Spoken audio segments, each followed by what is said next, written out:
Hey everyone, welcome to The Zest, the official podcast of Orange Coast Magazine. I'm Chelsea Ranieri, and today's guest is a multi-instrumentalist, music director, and the co-founder of Spacebar, which is a creative agency whose clients include Beck, Lil Nas X, and Foster the People. Thank you so much for being here today, Drew Chaffee. Thanks, Chelsea. Thanks for having me. Of course. So I would love to just talk about how we got connected because I love it. But I went to a nonprofit event for Alzheimer's and I was sitting next to your mom and we just got to chit chatting and stuff. And she mentioned your career and all the cool things and bands you've gotten to work with. So I was like, oh my gosh, what do you want to come on? Because that's so cool. Yes, thank you so much for having me. It's so fun. My mom texted me and said, I met this really wonderful woman. Her name's Chelsea. She does this podcast and I was telling her about you. And my first reaction was like, oh my God. I was like, Mom, I love you so much. It's okay. It's all good. And she's like, no, it's with Orange Coast Magazine. And I was like, oh, that sounds legit. That sounds awesome. That sounds great. Just a random girl as a podcast. I'm dead. So I would love to start at like the very beginning. So you grew up in Rancho Santa Margarita. What were you like as a kid? I did. I was a funny kid. I was really into games and I was really into solving puzzles and I was in the chess club and I was really into it. I still play. I actually started the Silver Lake Chess Club up in LA. No way. But I love it. I love this guy. I spent a brief time, quote unquote, living in New York. The girl I was dating at the time, I was on tour and I was routing all of my tours out of New York and she lived there. She was going to NYU. So when we would go, we'd ride the subway together from Brooklyn and go up into Manhattan. And there's a chess club called the Chess Forum. It's off Thompson in Greenwich and it's right next to NYU.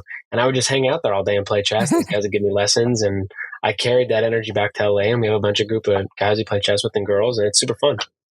That's so cool. To me, chess is like the math side of my brain, which does not work very well. It's so hard. Well, my mom, funny little side note about my mom. We were such a math family that she majored in mathematics in the 70s as a woman, which is pretty incredible. No, but she was the only woman to major in mathematics. The first one to do it at the university she went to, which was UNC. But she used to, as kids, you'd go to the grocery store and you'd want a Crunch Bar or a Twix bar or a Kit Kat or some sort of candy bar. My mom would say, okay, so if the candy bar on sale is 95 cents and let's say sales tax is 10.25%, what's the total of the candy bar? Oh my God. You already lost me. I don't even. Yeah, I'd be like, I don't know. And she would teach me how to do it in my head and say, cool, so 10% of $1 is what? And I'd say, okay, 10 cents. And she'd say, okay, what's a quarter of that? And I would say, $2.50. And she'd go, okay. Or, 2.5 cents. And she'd go, okay. So then your tax on $1 at 10.25 is 12.5 cents. And I go, oh, wow. Okay, great. So then the candy bar would cost me $1.12, probably round up. She goes, yeah, so $1.13. She'd go, cool, you can try it next time. And then we would check out and she would make me wait until the next time we went to the grocery store to do the math in my head to get the candy bar. So that's kind of how we've always been as a family, is we love games, we love puzzles, and just been doing it my whole life. I love it. So were you interested in music when you were young too? Yeah, totally. So I started playing piano when I was 3. Oh, wow. I had 2 wonderful teachers. And my mom, everything relates back to my mom, which is awesome. I'm doing this podcast because of my mom. My mom was such a huge inspiration, but I don't really like that word. She's a very huge figure. She's a big monument in my life. And I really respect her and look up to her and always have since I was a kid. She was playing the piano and I came downstairs and I wanted to play piano just like my mom. And so I started playing piano when I was 3 and just picked it up pretty quickly and been playing ever since. 3 is so young. I can't even fathom seeing a 3-year-old play piano. It was really funny. The photos, I was a bit of a kid. I was a bit of a kid genius seems extravagant, but I was a bit of a brainiac as a kid. I loved it sounds like it. And playing piano and all this stuff. I mean, there's photos of me at my first piano recital when I was 3 or just turned 4 and my feet can't touch the ground. So I would have to sustain the notes with my hands, and it was a very difficult way to play. But you have little arms and little hands. Yeah, it's pretty funny. Yeah. There's photos of different athletes and their hands and how the games that they play professionally kind of affect their hands. And I think that I can see it. My left hand is affected so much more because of the octaves and reaching the octaves versus my right hand. And so like I've been playing it my whole life. And so it's pretty fun. When I was really interested in it, I was about 14 or 15 and I started teaching lessons to kids age 5 to 9. So in and around Mission Viejo was my first business. So that's so cool. Yeah. First job I ever had, kids piano teacher. Yeah. So you ended up going to Saddleback College and then transferred to UCI. What were you majoring in at the time and why did you choose that major?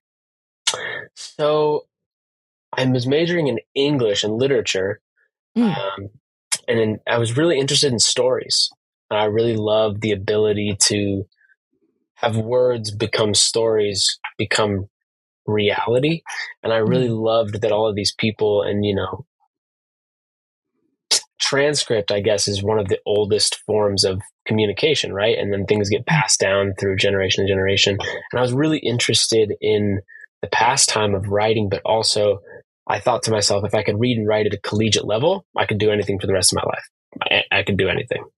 How'd you come to that, realization?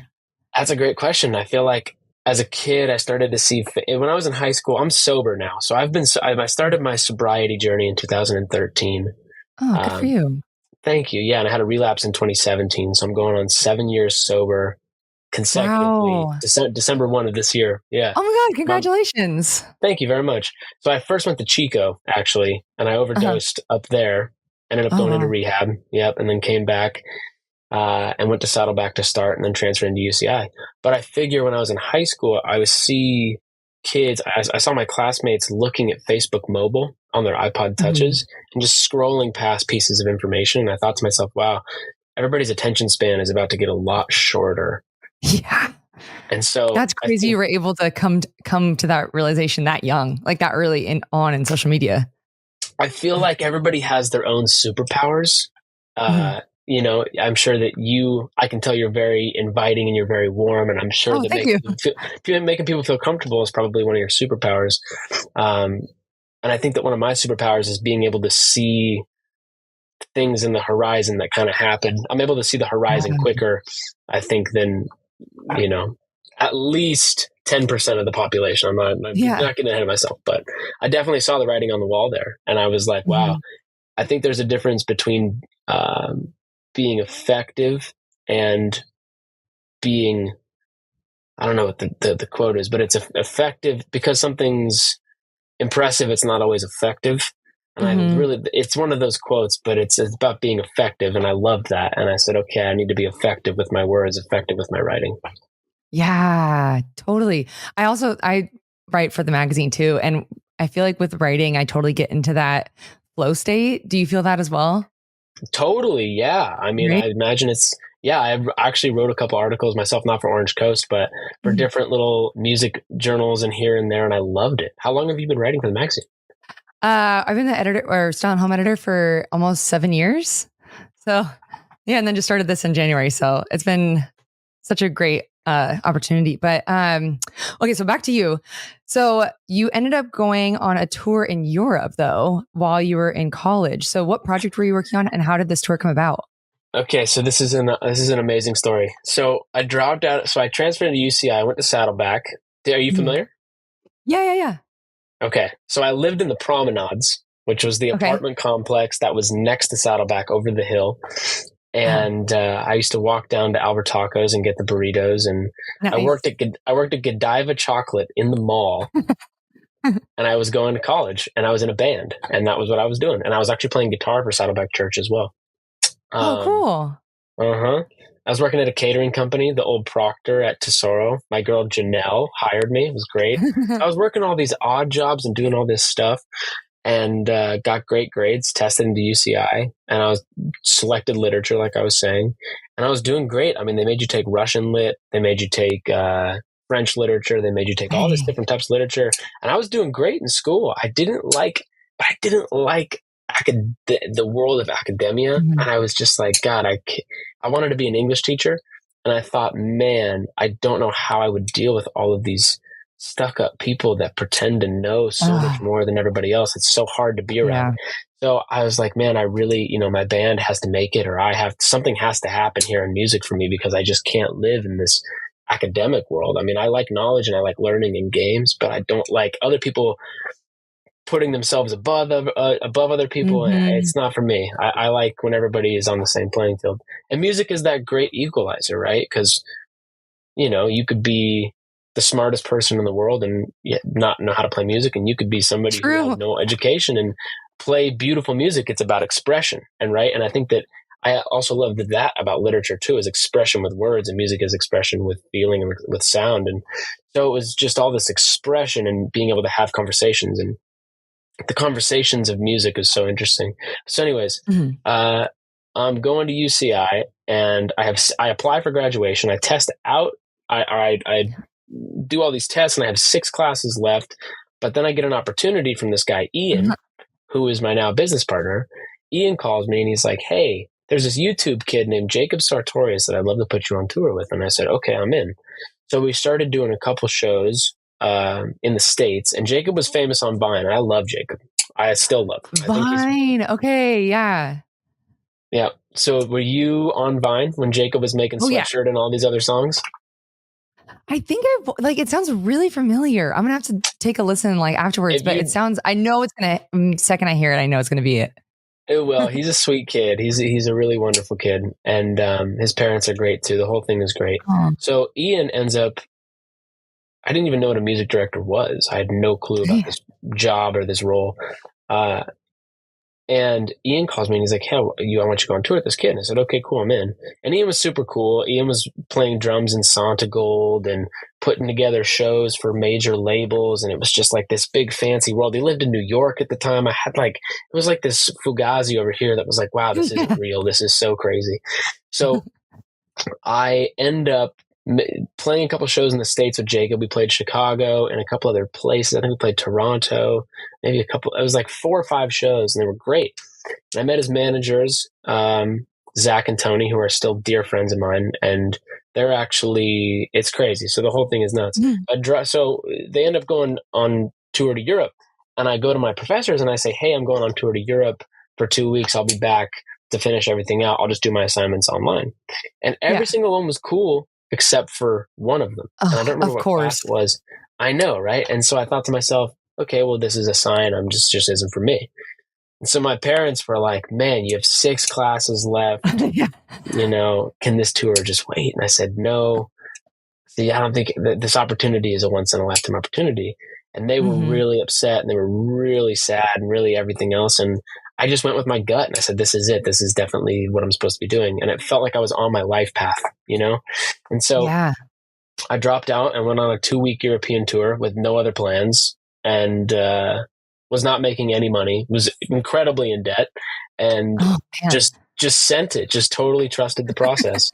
And it's crazy. So the Jacob crew is an entire wrecking crew. I mean, every single person involved is now a monster in the music industry. And so we're all a very tight-knit family, and we all work with each other, and it's crazy. So yeah, Zach and Tony, who are managing Jacob, Zach is the COO of Atlantic Music Group, and Tony is the general manager at Atlantic. Yep. Ian became my business partner, and he plays drums in MD's Beck. He plays percussion when Joey Warrenker's on drums, but yeah. And then Cole, it was a 2-piece band. It was me and a drummer. The guy's name's Cole Peterson, one of my closest friends. I love that man. He's an amazing lighting director that's worked with everybody. And so he is an incredible drummer as well. And he drummed to Surfaces for a couple of years, playing all the biggest shows in the world. And then he ended up becoming this massive lighting director who does tons of shows for everyone. And the lighting guy at the time now does lights for everybody you can imagine as well. Went off to do this huge thing. And the guy who ran the merch and everything else now runs a multi conglomerate merch company, and we're all still very tight knit. And the audio engineers, the 2 guys that worked with Jacob at the front of house and the monitors, they've both hired me for things, and I've hired them for things. I actually got Justin the OneRepublic gig as the front of house guy for OneRepublic, because Justin was doing front of house for Jacob, and I walked out and I was like, this is so good. This is too good to be. This is too good to be true. And so at the time when Brent was like, hey, we need a new front of house guy, we have this long list of people. And I said, you don't need that. You just need Justin. And so he's been the guy ever since. And they have, he'll be there forever.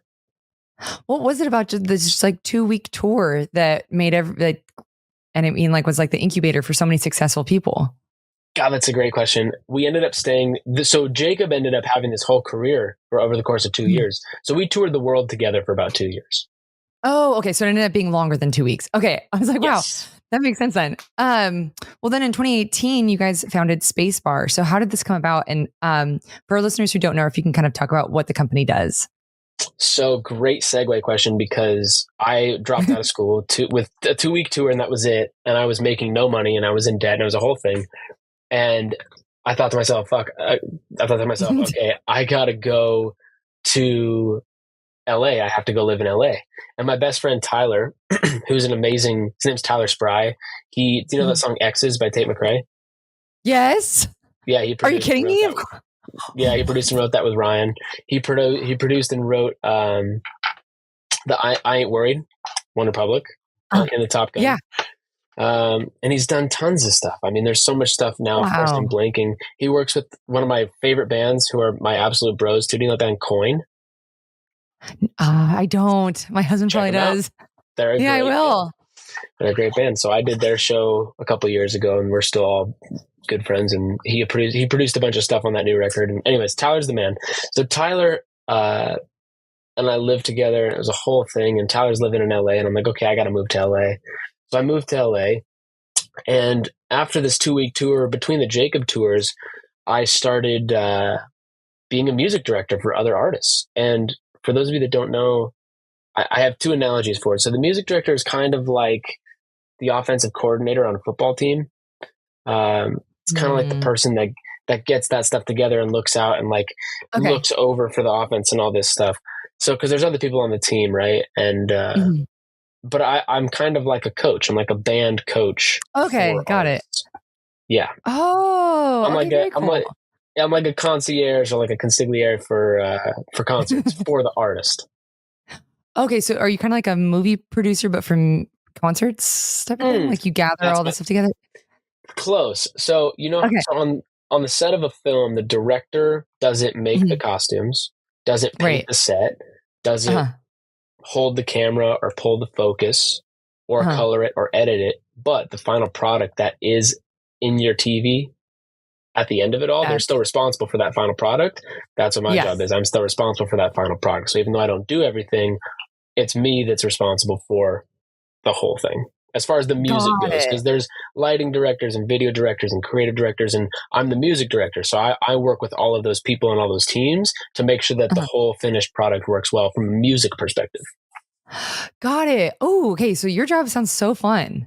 It's very fun. It's basically painting with music. It's great. And I get to work with some amazing artists, and they're all so wonderful, and they have great music, and it's fun to take their music and make different arrangements for it and come up with set list ideas and how the show should flow. And then, it's cool when Ian just put together, he put Adam from the War on Drugs and Shabuzi together in the same room. What?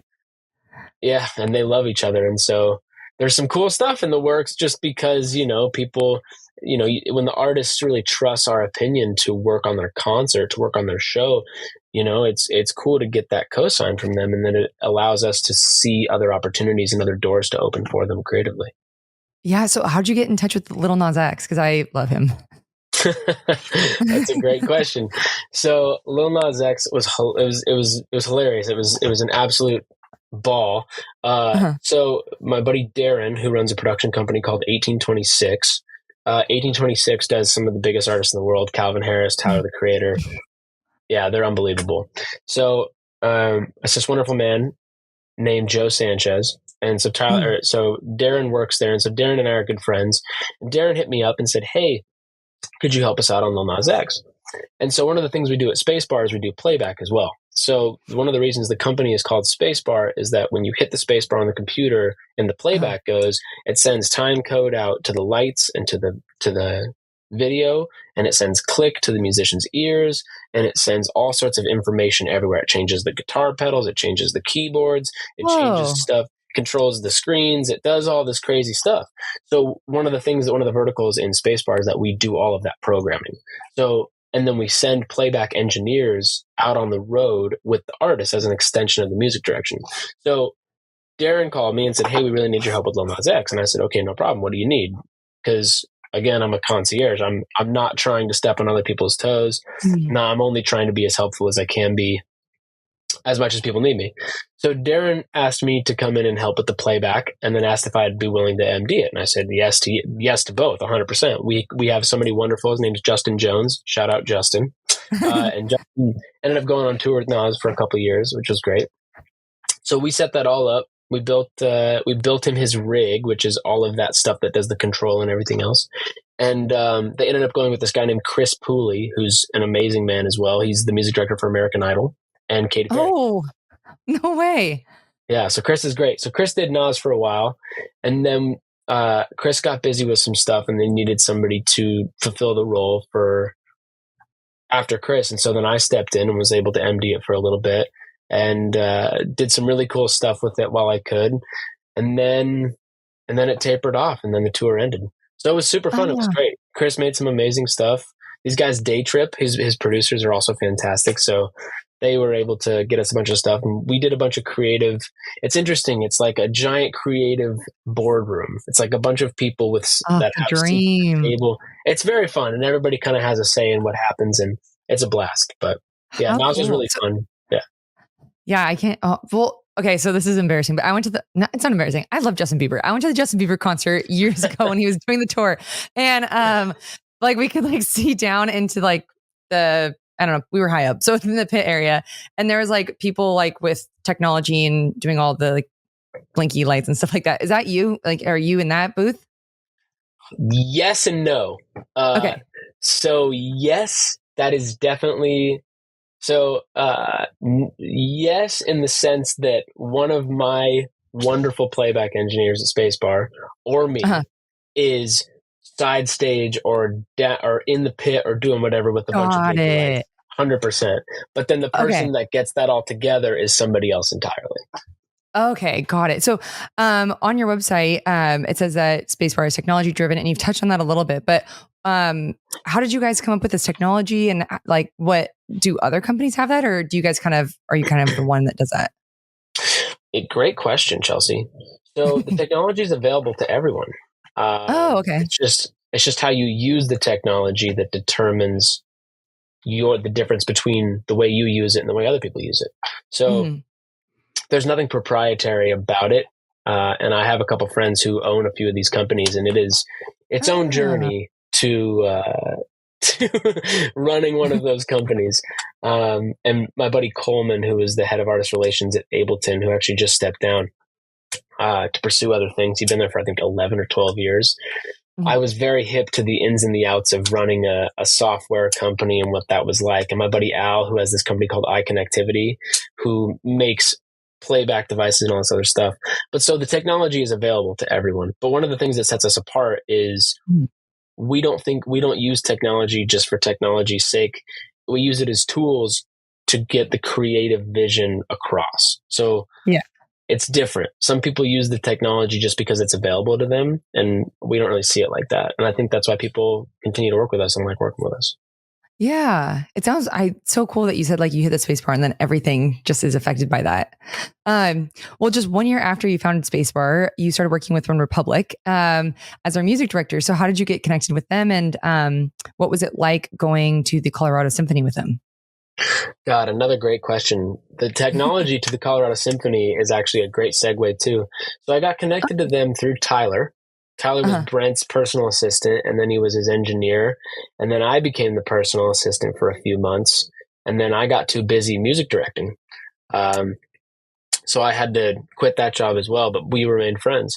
And so he was like, "Hey, one day I'm going to call you to come work with us." And I was like, "Cool, that sounds great. You know, I know how to play Apologize on the piano. I would love to do that. That'd be great."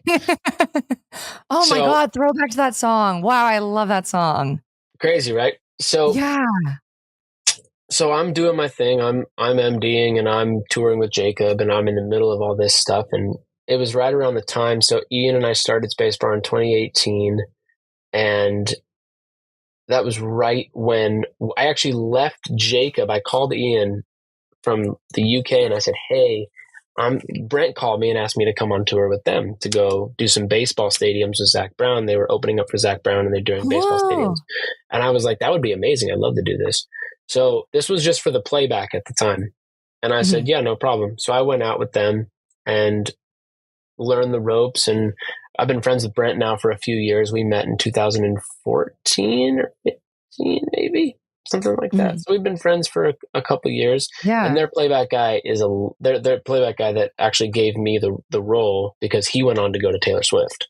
So he's unbelievable. His name's Relly. He has a company out of Nashville called Copilot, and he's unbelievable. Literally the best in the business. He's the man. So Relly gave me the reins, went on to go do Taylor.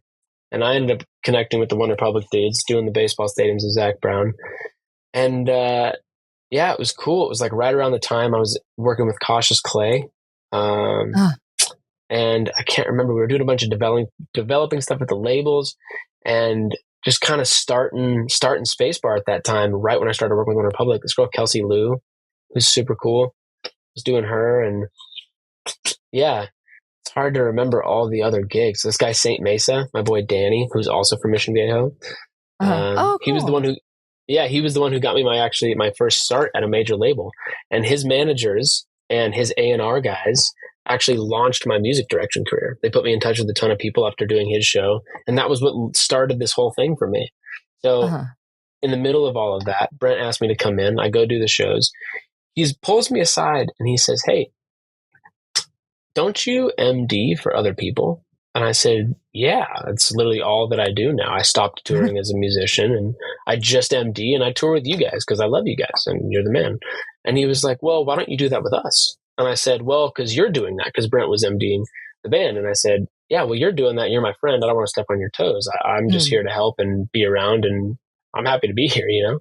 I was 24 at the time. It was 2018 and I was like, I'm just happy to be here, you know. I have friends that are still like on their 6th year of college, you know, and like really trying to figure things out. And I'm, you know, inside of a baseball. Were you making more money at this point? Yes, I was still in debt though.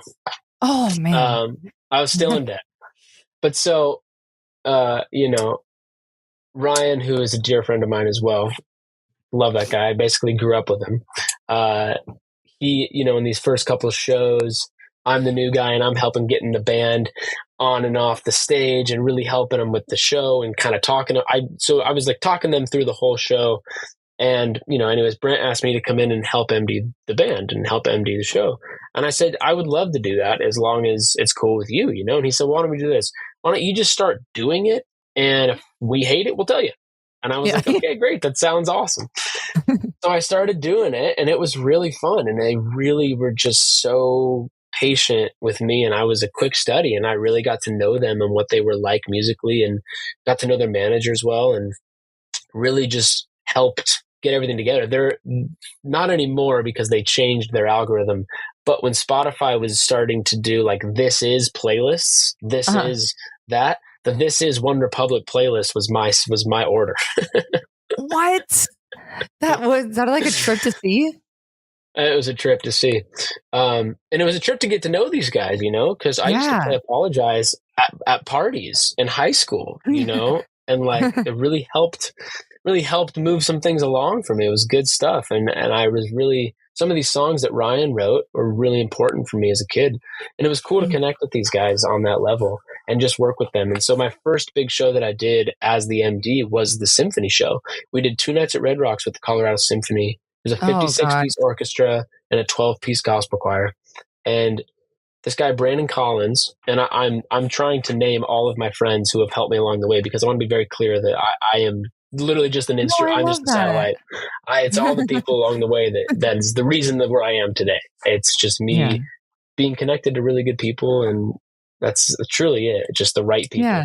And Brandon Collins is one of these right guys. He's a string arranger. He arranges for everyone. He does Miley Cyrus. He did some Paul McCartney stuff as well. I mean, he's unbelievable. And he is my go-to string arranger. He's probably done 20 Spacebar acts at this point. Anything strings, Brandon is my guy. And then this wonderful girl, Bianca, is my string coordinator, who I use for everything, all string players all across the world. But Brandon's good friends with Brent from OneRepublic, and Brandon did all the arranging and all the score for all the 56-piece orchestra. So between Brandon and I, we were working on the show together for about 6 months. Oh, and man. It was taking so long. It took so much energy. And yeah, it was a blast, though. We worked on it every day for about 6 months. It was the undertow of my life for 6 months. And it was wild. So we ended up getting all these arrangements together, different from the show, with that works for the orchestra. And we ended up cutting some stuff out and playing old songs and working on brand new songs. And the set list feeling different and figuring out, like, I had this idea that the show shouldn't just be a normal show, that we should really ham it up and make it 2 acts. And it should be act 1, and then we should do an intermission and then have act 2. And they loved that. So it also worked out well. I was so young at the time. I knew nothing about anything. It was so funny to me to be in charge of anything at 24 years old. We were like, yeah, this is what we're going to do. And everybody's like, all right, cool. Sounds good. So there were these union laws where you couldn't have the orchestra play for X amount of minutes. I don't remember the exact time. And those people it's amazing. It's like a video game. If they're scheduled to play from 4 to 5, 3:59, you're wondering if everybody's there. 4 o'clock on the dot, it's dead silent. Everybody's in their chair and they have their instruments up ready to play. And then they could be in the middle of a song. 4:59, 5 o'clock, everybody stops on a dime, puts the instrument down. It's the most rigid thing of all time. Oh, so, is that stressful kind of like to work with if they're just like stopping in the middle? Yeah, right? Oh, big time stressful. Big time stressful, especially when it's your first big thing and you're trying to make this work. Right. And, everybody's looking for a leader in the room. And so Brandon and I were leading the room. And so Brandon was leading the string players and I'm like leading the band and trying to lead Brandon to get it going. So it's like Brandon's leading the strings, I'm leading the band and the crew and the whole thing. It's quite a dance to put together. I also resonate with the coach of the basketball team a lot too, like the head coach of a basketball team that's getting all the things together. So we end up getting the show together. We're really happy with it. The arrangements sound amazing. Brandon crushes it. We have some really good arrangements, really good show flow. And everybody's really excited about it. They bring in this wonderful director named Christian Lamb, who I absolutely love. He directs a bunch of music films, and they brought in this crew, and they brought in these cranes, and they brought in all this stuff, and they started filming the process of this. So cool. I really hope it comes out one day. I really do. Oh wait, oh my God! So we're still waiting on that. So that might come out soon. Still waiting on it. It's cooking in the cellar right now. It's very vintage. Okay. Yeah. That'd be cool to see. That'd be really cool to see. So, we get to the first rehearsal, and for some reason there was a technical thing where the orchestra wasn't able to use in-ear monitors, and nobody flagged anything about that. So we go to play the first song, right? They only have from 5 to 6 or whatever it is. And we have a 2-hour show. So we're like, we're not going to get through the whole show. It's fine. So downbeat, 5 o'clock, we start playing. We try to run the first song, and the band is playing great. They know the new arrangements. Everything's cool. And the strings are like a full 3 seconds behind because they can't hear the click track. They can't hear the metronome. So Brandon's chumming along and Ryan's singing, and he's looking back at the orchestra, and we stop it, and it's so bad that they can't get through anything. Oh, no. So we're trying all this stuff in the room, and we're not able to rehearse with the orchestra or make any changes to the score. The hour goes by, and I've never seen Ryan upset. And Ryan walked out of the room, and I've never seen him. It's the only time I've ever seen him mad like this. And he was so upset because he knew that the next day we were going into Red Rocks, and 2 sold-out shows with this huge orchestra and this film crew and this whole thing, and it was on the brink of disaster. So the rehearsal ends. I get with Brent. I get with Brandon. And Brandon's like, hey, in Pro Tools how they have the bar counter? And I was like, yeah. And he goes, does Ableton have one of those? Because we work in the software called Ableton. And I said, no, you can't really showcase just that, but let me see what I can do. So I went on some forums and I downloaded this software that somebody had made where it did show the bar counter. And I said, okay, great. We got this. So then what we did is Brandon and I stayed up all night, and I had to digitally rewrite the score. And I called the production manager at 1 a.m. at the Halcyon, which is one of my favorite hotels in the world in Denver. And I said, "Hey, Dave, I know you were asleep, but I need you to get two of the biggest TVs you can possibly find and put them on the sides of the stage. And we're going to HDMI the bar counter to the orchestra. And I'm going to figure out, I'm going to calculate how far ahead they need to be so that they play on time." And he was like, "Are you sure about that?" And I said, "It's the only way this is going to work." And he said, "Okay, I'll do it." So Brandon and I stayed up with him and we digitally rewrote the score. So like how in my world, and if I'm looking at the screen and it's on bar 300 or 400 and it's playing along this track for the lights and the video and all this other stuff, it may be bar 2 for the orchestra. So now I have to figure out, and with Brandon to go in, and the time signatures that he writes are not the time signatures that exist in the software. So we're having to rewrite the score digitally, which takes 3 to 4 hours. It's so much work. So we do it, and then it's unbelievable. We get to the venue, we get to Red Rocks, and Dave has these giant TVs that he bought at Best Buy. You know, I don't even know how big, but they're massive in the stands. So they're setting those up. The video guy gives me the lines. I set it up on my laptop to change from the big rig that we had to send to my laptop to send to the TV. And so now we're doing all this stuff. And I'm having to calculate now speaking of technology, like the latency from the laptop that's sending the bar counter to the screens to make it be on time with the click so that the orchestra can play on time. So I'm pressing play and I'm running out to the orchestra seats and I'm watching the TV and I'm closing my eyes and I'm imagining them playing. I'm like, oh, it's 2 behind, it's 2 forward. So I do this for all the songs. And I go, okay, this feels right to me. So we loaded in, I think, at 8 a.m, and at 4 o'clock downbeat, from 4 to 5, we had them for a sound check. And I finished everything, changing things, because I did it last night to make sure it worked. And then I had to get to the Red Rocks and actually make it work on stage with everything. So that took me from 8 a.m. until 3:58, no exaggeration. And they were tuning and getting ready. 4 o'clock downbeat starts. And there's this song that switches time signatures in the middle of the song that was impossible to get, and I had just figured it out. And everybody's looking at me. I haven't eaten. I haven't had any water. I've had nothing. 24 years old. It's 2018. And so I'm like, all right, yeah, let's do it. Let's do Let's Hurt Tonight, which is, I don't know if you know that song, but it's a very beautiful song. And it starts out, and the whole first start of the arrangement that we had was just the guitar and Ryan singing. And when the whole band comes in, we had the orchestra come in with the band. And it was a disaster the day before because you can imagine, he says this lyric, he goes, "When," and then the gospel choir goes, "When." They do a little echo, and the orchestra does the echo, and it all lines up, and it sounds great. But when the choir goes, "When," and then the strings go, at the start of the second lyric, it's a mess.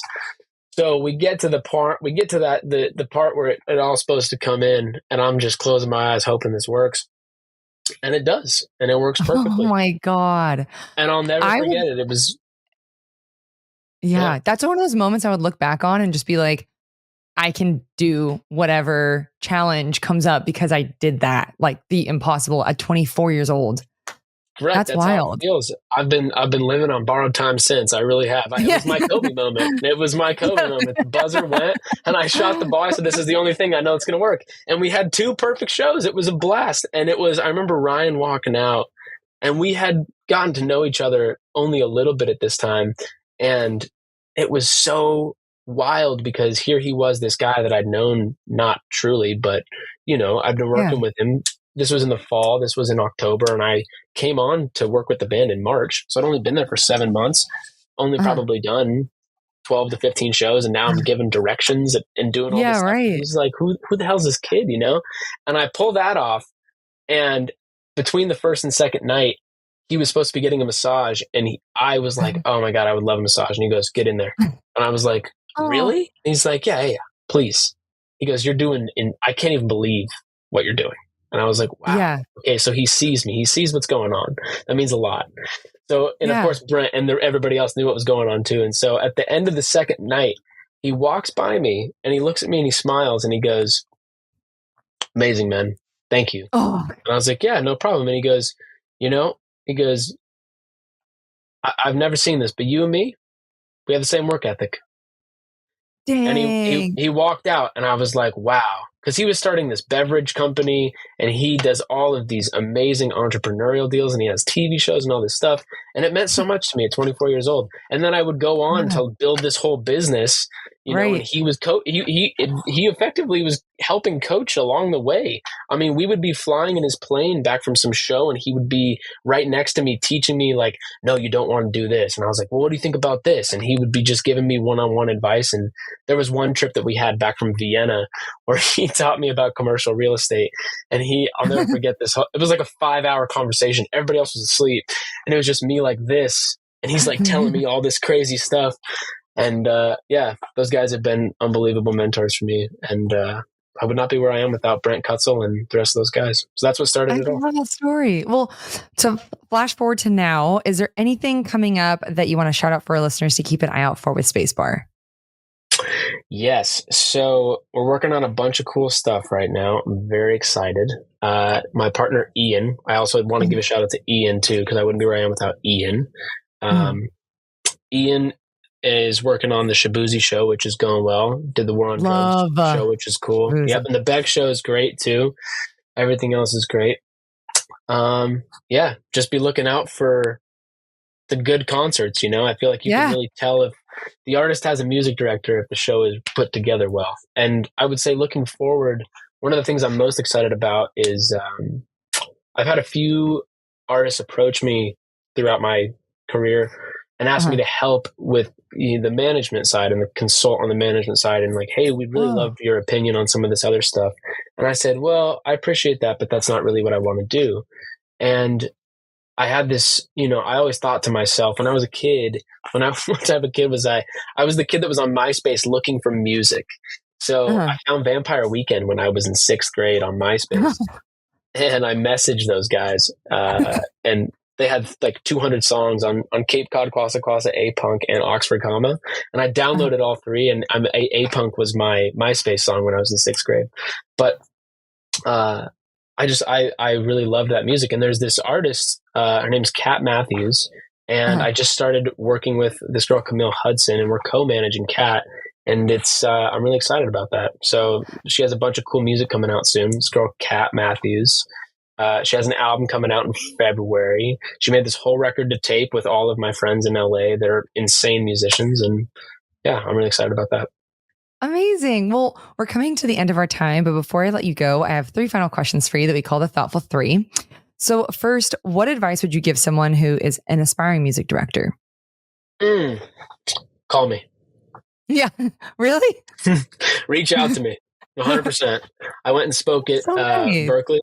Yeah, absolutely. I think that the whole reason that I started the company, at least one of the tenets, one of the reasons that I started the company alongside Ian, I know Ian probably has his own reasons, as I have many others, but one of them is that when I was a kid and I was touring and I wanted to play guitar in bands and do all this, it was really cagey. It was really gatekeepy. It was not communal energy. And I met one of my heroes. His name's Matt Costa. He's another local musician. Yeah. Oh, cool. Yeah. We just featured him in the magazine. Oh my God, amazing. So I met Matt probably doesn't remember this, but when my band was I was in a band in Orange County called Rose Summit, and we were good for 300 tickets for about a year. We sold out the Constellation Room, sold out the Wayfarer multiple times. We did the Constellation Room, I think 2 or 3 times. We sold it out twice. Cool. I love the Constellation Room. It's great. And so at the peak of the band, I went to this show to support my friend. And we were at some bar, and there was 5 people in there, and 2 were Matt Costa and his wife. And we sat at the bar, and I thought to myself, I was like, wow, I'm so grateful that my band is doing well. And I'm just, reflecting on all this stuff that's going on in my life. And I'm so grateful. I'm just feeling gratitude. And Matt comes up to the bar, and he looks at me, and he's like, what's up, man? How are you? And I literally looked at him and I said, man, I know exactly who you are. You're Matt Costa. I was like, you are one of my musical heroes. I was like, when I was in 6th grade, I was obsessed with your music, and I just really want to thank you, man. And he's like, wow, thanks for saying that, man. I'm like, yeah. And we had a real connection. It was really cool. And at the end of it, he asked what I was doing, and I told him about my band and the Constellation Room.